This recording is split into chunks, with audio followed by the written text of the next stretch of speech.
Yeah, I understand. Bye-bye.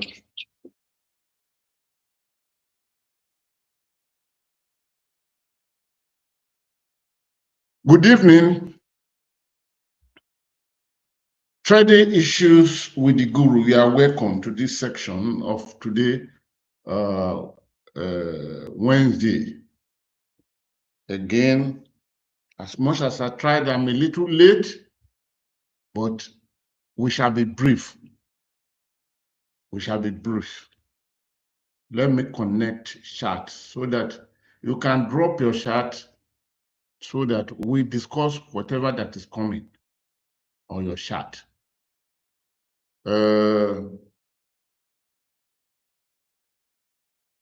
Today we are discussing an issue which is very, very important to our country, Nigeria, important to every living Nigeria because of the security implication of what we want to discuss.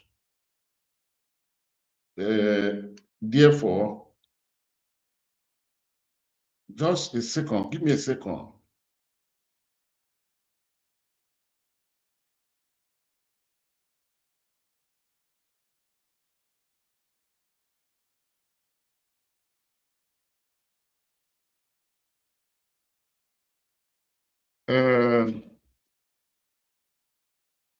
Like as we keep saying, defining the Constitution of Nigeria, responsibility of protecting citizens and properties of citizens are very, very vital. They are, okay, bros. Okay, always great to see you, bros. Thank you very, very much. But I can't pick your name. I will want your name, please. Oh, Joseph, 48. Okay, thank you, Joseph. Thank you, Joseph. Thank you, Joseph. Now, it has been said that the security of Nigerians, security of lives and property of Nigerians is very, very vital. Very, very vital.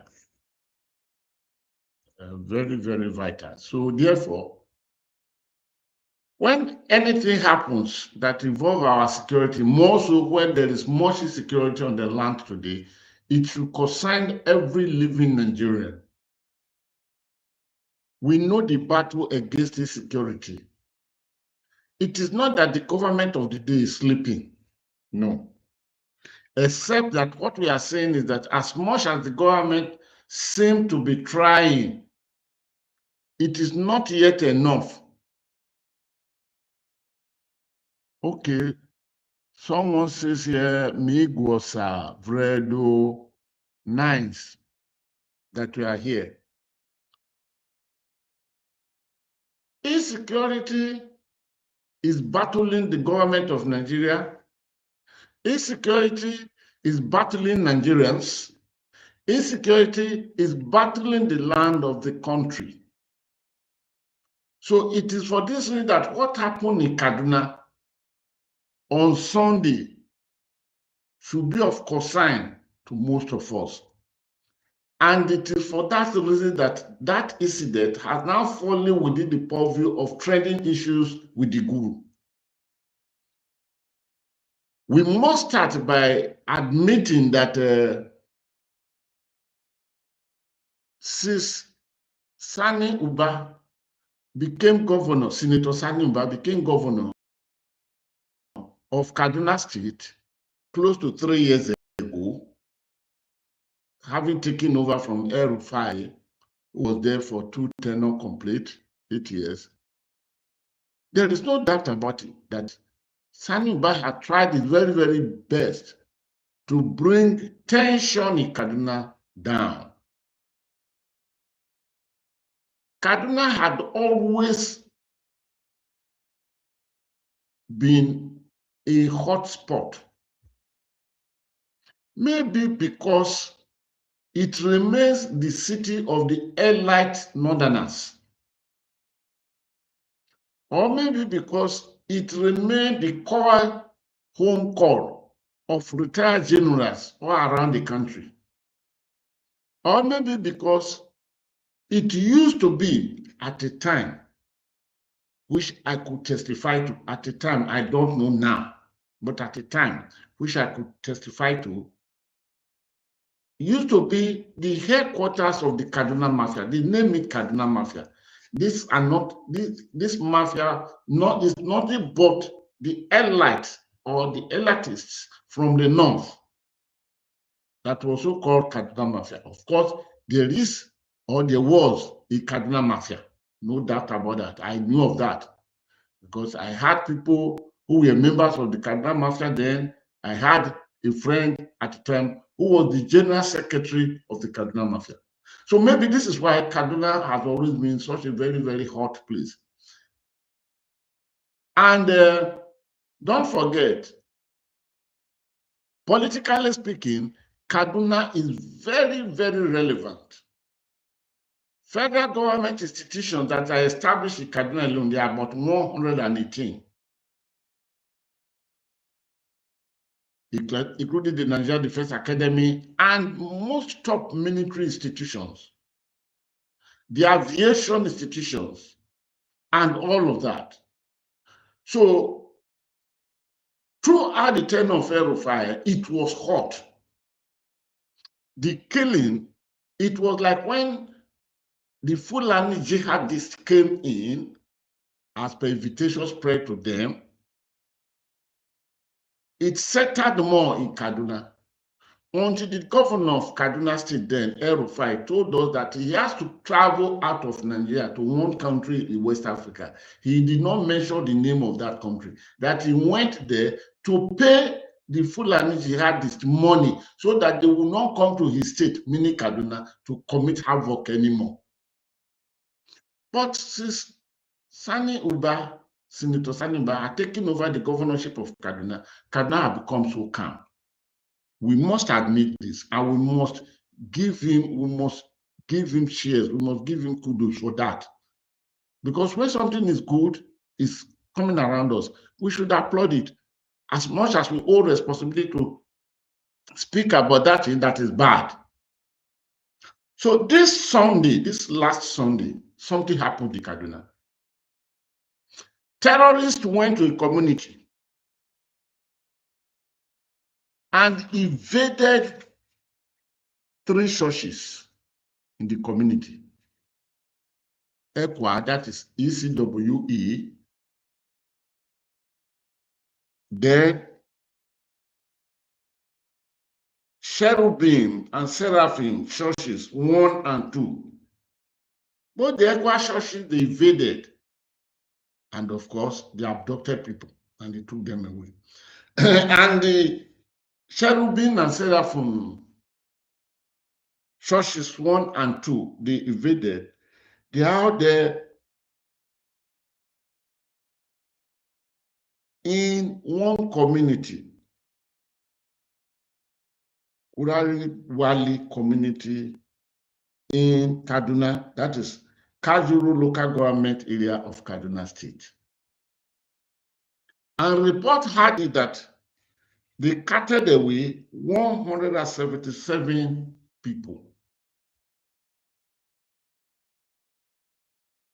The report had it that the eldest of those one carted away, the number of people carted away, the oldest among them was one Jonathan, yes, who, how old was Jonathan? 71. Then the youngest among them, those carted away, was a child of 6 years old. This information spread around. And the Christian Association of Nigeria, Kaduna Zone, mostly that local government, heard of it. And they made attempt, not only them, but they made attempt to penetrate into that village. And they came around with another organization called Christian Solidarity Worldwide in Nigeria. Abbreviation will give you CSW-Nigeria. Christian Solidarity Worldwide, Nigeria. And they were approaching the community. And of course, they met a convoy of military personnel, security personnel. And they stopped the security personnel and they told them that this is what we just had. That is why we are going. The security personnel vehicle had, in the vehicle of the security personnel, the chairman of the local government was there. But the military denied them entry into the community where the thing happened. While they met there, the local government chairman admitted he heard it. That at around 11:45 a.m., the people invaded the village within the community, those two churches, shot sporadically and carted people away, abducted people. Then when this Christian Association of Nigeria with the Christian Solidarity Worldwide in Nigeria were denied, they decided to rush to where they would be admitted. And they brought the matter, the case, before the state government. And of course, they had to go through the police. And on Monday, the report came out that there was an argument, there was a conflict between the government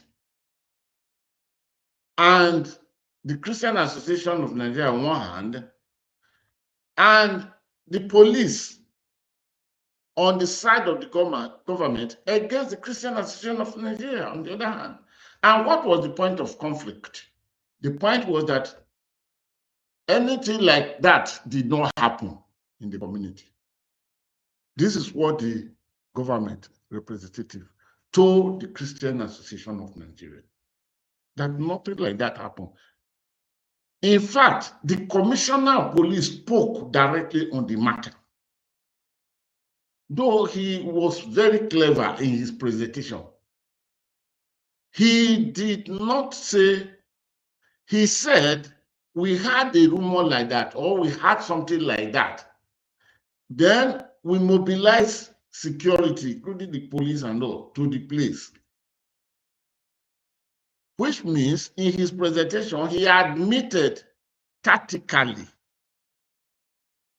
he must have been a well-trained police officer in his presentation, that such news was heard. Then he said mobilization was carried out immediately for people to go to the community to ascertain the information. Then he ended by saying, when they got to the community, there was no confirmation of such thing in the community. Look the way he put it.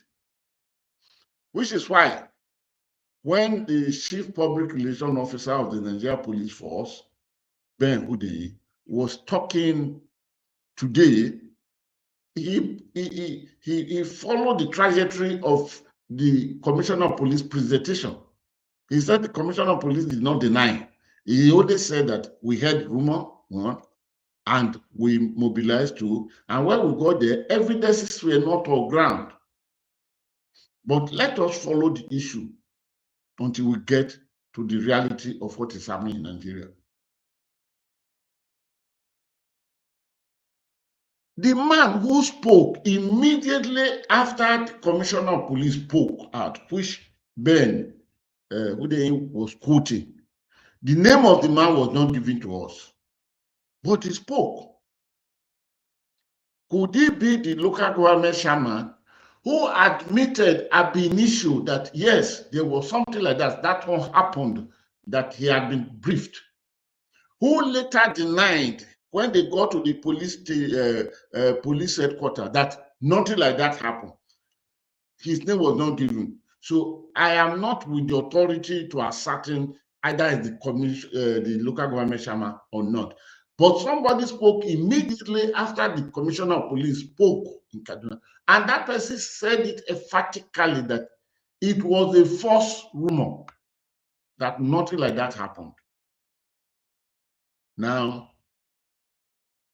2 days later,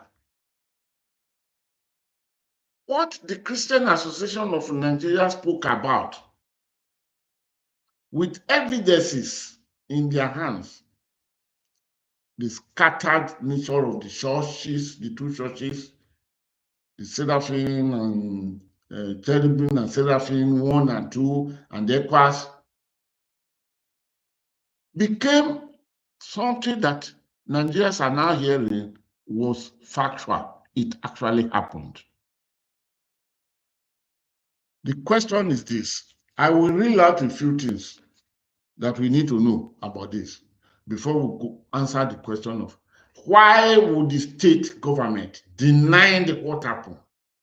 Why would the police command of the state at headquarters of the command, as represented fully by the commissioner of police, deny that such thing did not happen, whereas it happened? We will come to this question, but let me reel out a few things. This community we're talking about, just a week before Sunday, this Sunday 18th, Abi, yes, Sunday was the 18th, yeah, Sunday was 18th of this January. Today is Wednesday. A week before that Sunday, the community paid 2.6 million ransom to terrorists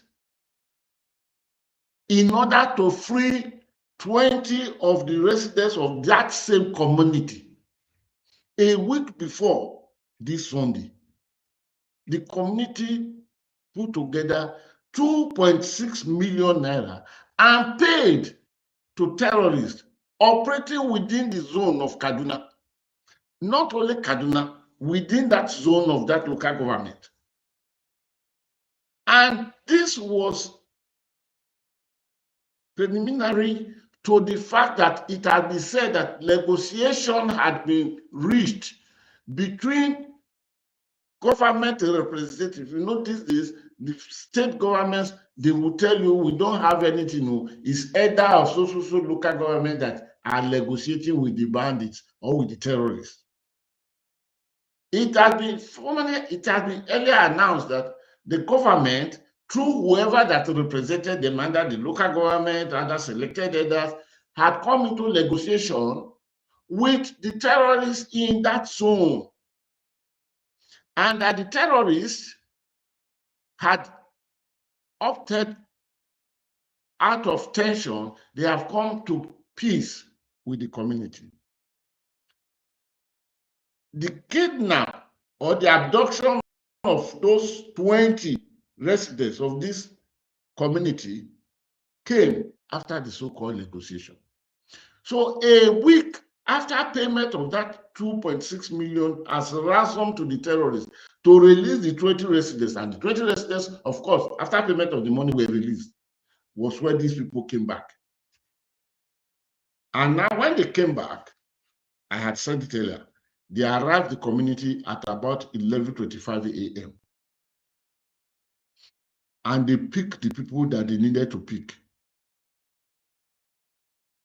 I will now name few of those people. Mr. Jonathan, his family, of course, is the eldest of those abducted. Yes, he is 71-year-old. His family, 12 members of his family were among those carted away by the terrorists. Amos, please, I don't have the surname. When I have the surname, I will read it out. Amos had 13 members of his family carted away. Maku and Makuti, 10 members.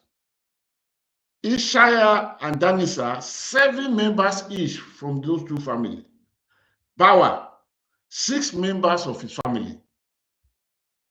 Danjuma and Musa, 5 members each from these two people, Danjuma and Musa, taken away.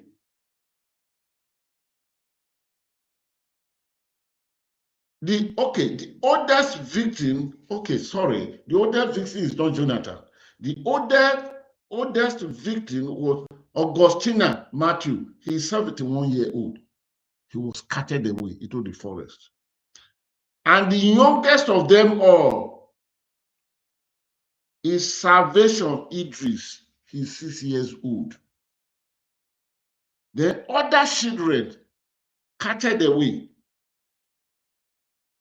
Nikita Amos, he is 6 years old. Jumota Idris, 7 years old. Tessie Amos, 8 years old. Yahya Joshua, 9 years old. Then there are other several who are 10 years old, including Susanna Idris, 10 years old. Cynthia Amos, 10 years old. Hezekiah,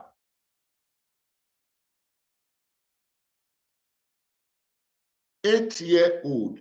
Then Hezekiah Jonathan, 8 years old. These are the number of people that were taken away, which the police and the state government denied were not taken away. Now let us return back to ask the question, why would the police act the way it acted? I think this is one of the first anomalies that brought people not to have trust so much on the police.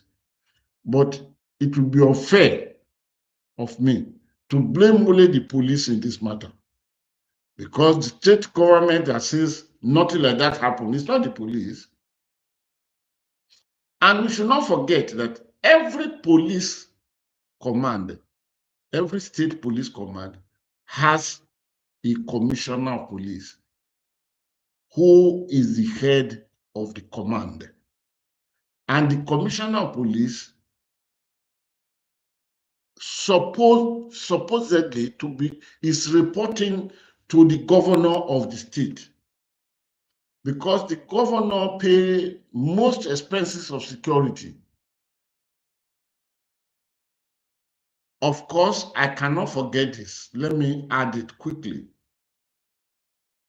The 2022 Police Act, as amended, specifically stipulates in black and white that the commissioner of police in any state receives order not from the state governor, but directly from the Inspector General of Police.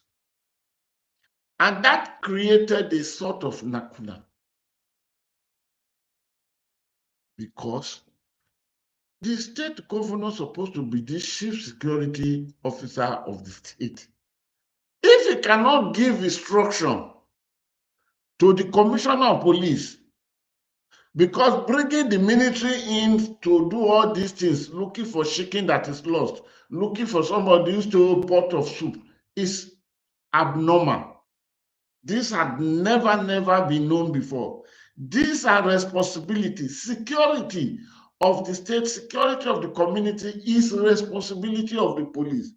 If the state chief security officer are so glorified by naming the state governor, and the Police Act stipulates, and is there black and white, that the commissioner of police does not receive order from the state governor, how effective, therefore, is the reality of the fact that the state governor is now the chief security officer?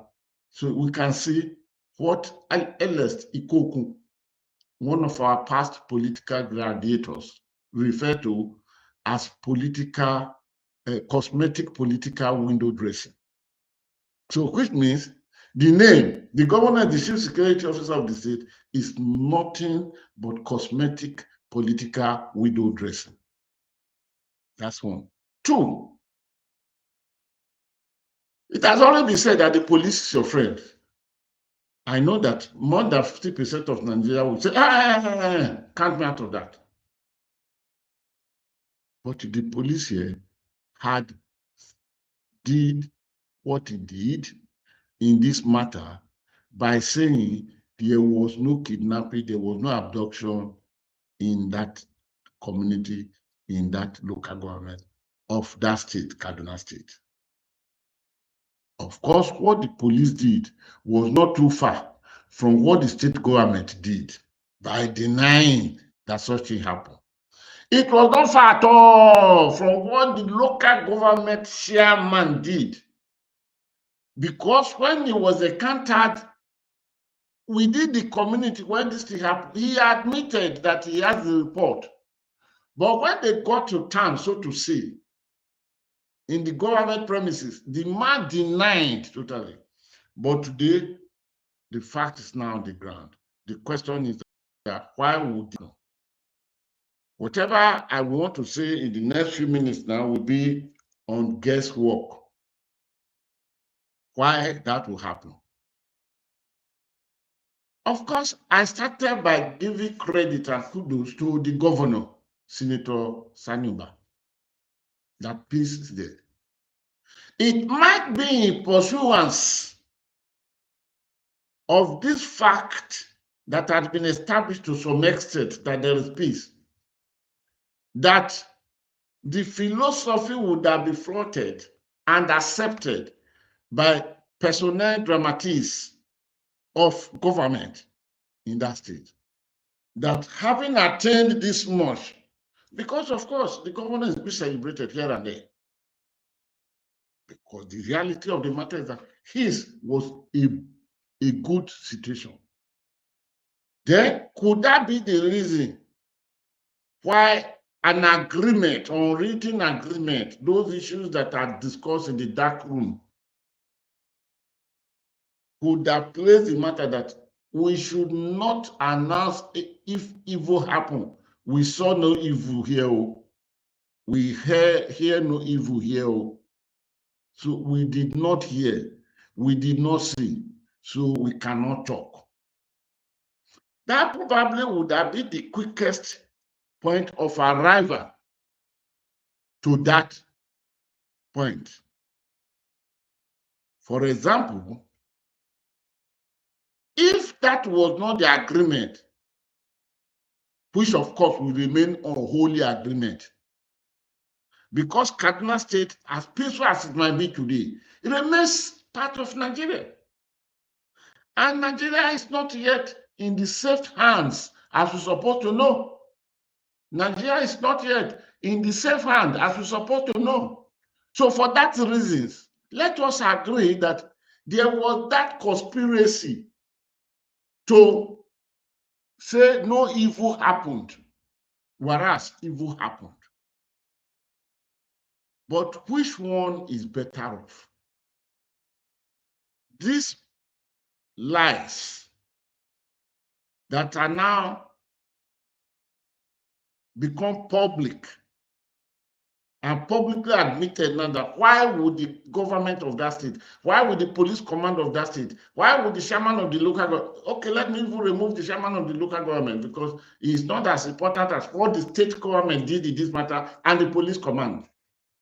Now that the fact is well known, where would they hide their faces? Except that Nigeria has gradually betrayed conscience for whatever pot of porridge that is around. Otherwise, in some valuable and conscious-led communities of the world, everyone that came to admit that would have been facing payment of price by now officially. Of course, the commissioner of police, he articulated what may happen tomorrow. That's why I started by saying he must have been properly brought up as a police officer. And what is the pattern he followed? The pattern he follows is when somebody asks you that, can you give me the color of that car that just passed a few minutes ago? Most Nigerians will say, the car, it looks like black. Not because he wouldn't know the difference between black, white, red, yellow, anything, But we use the language looks like, so that by tomorrow, when he's pinned down, he will tell you, don't forget, I told you it looks like, because I was not too sure of the color. Exactly, this is what the Commissioner of Police in Kaduna State did. But what does the totality of this amount to? It amounts to nothing but betrayal. It amounts to the fact that in Nigeria, we still pay lip services to the sanctity of life. It amounts to another fact that I will mention as I draw the curtain. For example, I mentioned Christian Solidarity Worldwide Nigeria that went on the scene to confront the situation. This organization has affiliation to many, many international organizations around the world, most importantly, the United States of America. And here we are, terrorists going to a community, attacking churches, and every person, every member carted away to the forest. Now they are Christians, no Muslim there. I wonder, how would you be able to convince Americans that place Nigeria or designated Nigeria as of special concern or whatever they call it? I wonder how you will be able to tell America that drop that language, genocide against Christians in Nigeria. Because look what happened. It involved only Christians. And look at what government that ought to be protecting the people in Kaduna did, denying nothing like that, until the facts are now revealed. I want to believe that the government of Kaduna State, the police command of Kaduna State, even the Inspector General of Police of Nigeria should hide their faces in big shame in this thing, prayerfully saying that such thing will not happen again.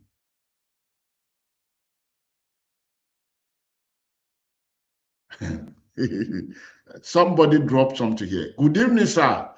I thought, sir, we are told that the military checkpoints are to be removed, but we at the border still experiencing military checkpoints. So, okay, at Idiruku in Yewa, that's Idiruku, that is Oku State. Okay, all right, thank you. We will be discussing it. And of course, your message will be passed to the appropriate authority. I don't know that at the border points, if you remove military checkpoints, I don't know whether the checkpoints, I don't know what they are checking anyway.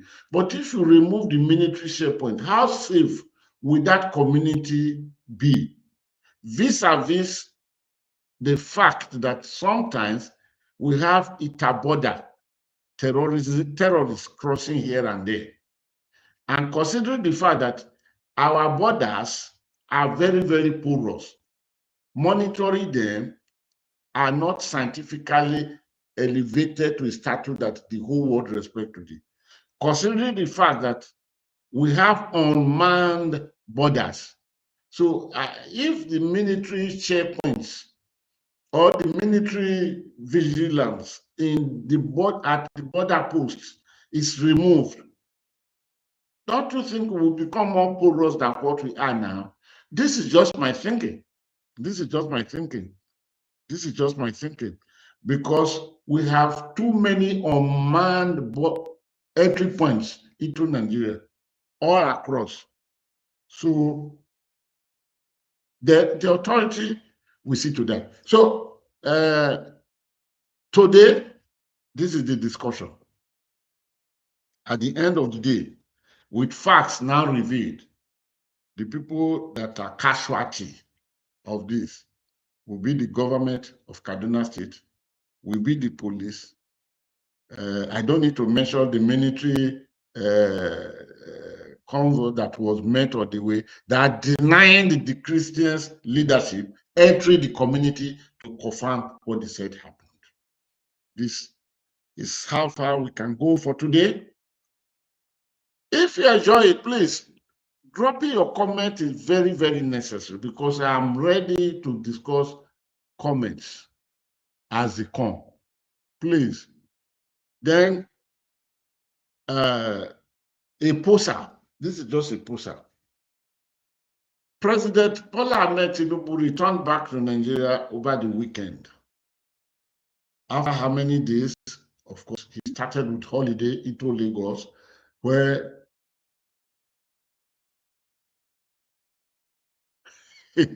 somebody said, no, the Kaduna government hand did inside. Thank you for your comment. It's your comment, and I will read it out. Now, President Bola Ahmed Tinubu left Abuja to Lagos, where he observed the Christmas holiday and other things. He participated, including the Eyo festival in Lagos. Then, I think before New Year, he left for Europe. We are not told exactly which country he was going. Like as I said, at another fora, whichever my president is going, I have the right to know. Because the plane is using, it's from my money, it's from your money. The fueling of that plane is our money. The parking space paid for in whichever country it goes is from our money. It's our president. We elected him, so we ought to know. But that is not the issue now. After some days, I don't know whether it was up to 20 days, I don't know. He returned back over the weekend. Was it Saturday? Yes, I think Saturday he returned back. When I looked at the video of Mr. President arriving back in Abuja, of course, the usual protocol was respected. I saw people like Nungu Ribadu, I saw others welcoming him back home, which is the normal thing that should be done. But one person I thought I did not see was the Minister of the Federal Capital Territory. Maybe I just woke up from sleep when I saw that video. But if it is true, I need to be corrected, please. Or no, I need to be informed. Because what I'm saying now, I did not see Nyesom Wike, the Minister of the Federal Capital Territory, receiving President back on Saturday when he arrived back. I did not see him in that queue of those people that will shake hands and say, welcome back home, Mr. President. Because his position is very, very important. He is the landlord, officially speaking, of Mr. President.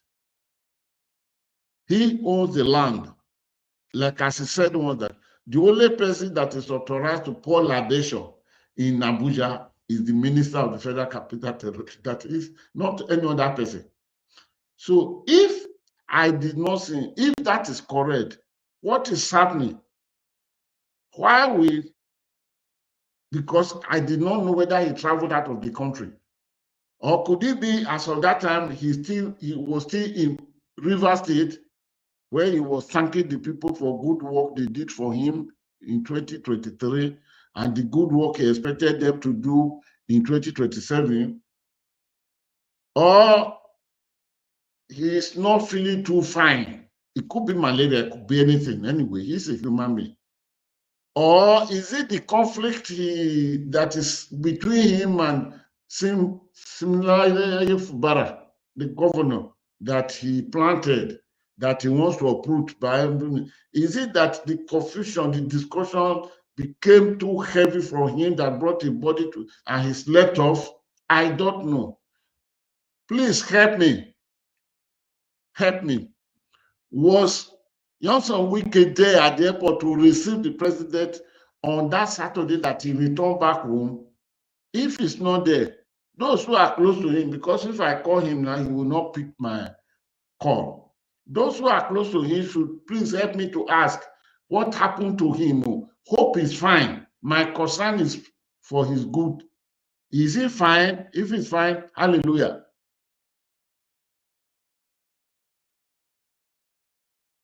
Hey, this person has added another to good evening. Oh no, this is another person. Good evening, sir. Could it be that all the checkpoints from Lagos to Edo are the main problem of the insecurity between